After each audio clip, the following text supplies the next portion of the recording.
I acted like a complete idiot. I threw myself at Tristan, the most untouchable guy on campus. Everyone recognized him as a walking red flag, ice cold and totally out of reach. To win him over, I shoved fresh breakfast onto his desk every single morning. He offered zero thanks. Instead, he sneered, pushed the food back, and reported me to the teacher for distracting him. I watched my heart hit the bottom of the trash can. My reaction? I pushed even harder. A forced school transfer finally snapped me awake. The devastating reality crushed my delusions. Pure obsession blinded me. I acted beyond pathetic. Chapter 1. I lacked boundaries back then. The second I stepped onto campus freshman year, I locked eyes on Tristan. He looked like a masterpiece. Sharp jawline, deep-set hazel eyes, and this perpetually bored, infuriatingly perfect mouth.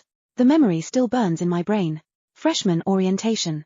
He stood on stage delivering the freshman welcome speech. I stood in the front row, totally spellbound. I never knew a guy could look like that.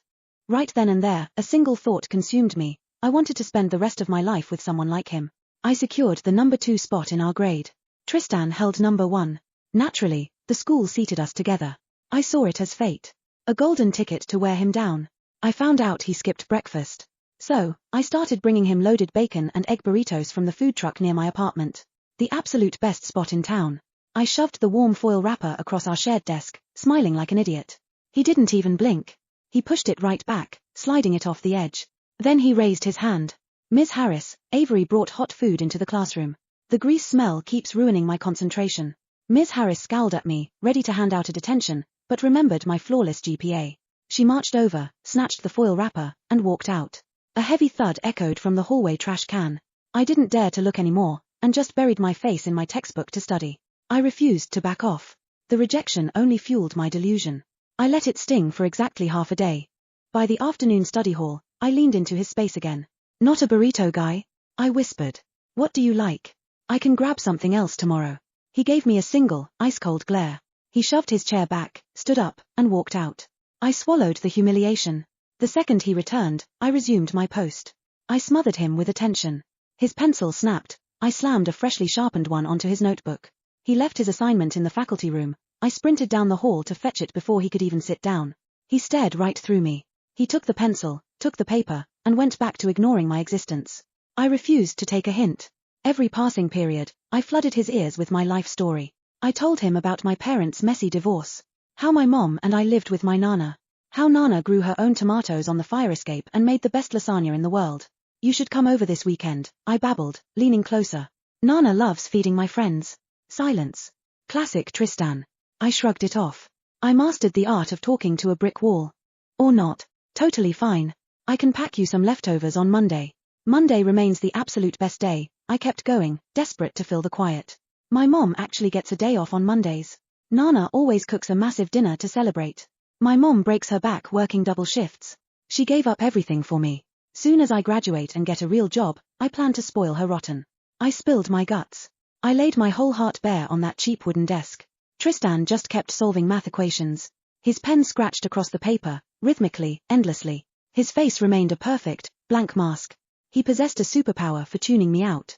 Every vulnerability, every secret I handed him, just sank like a stone in a dark ocean. Not even a single ripple.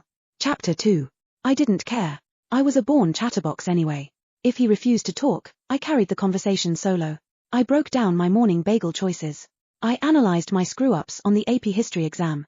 I poured so much energy into Tristan, I actually convinced myself we shared a deep bond. The bond existed entirely in my head. He never tossed a single word my way. The guy hoarded his syllables. If I hadn't heard him recite chemistry formulas for Ms. Harris, I would have sworn he lacked vocal cords. 6 months of sharing a desk.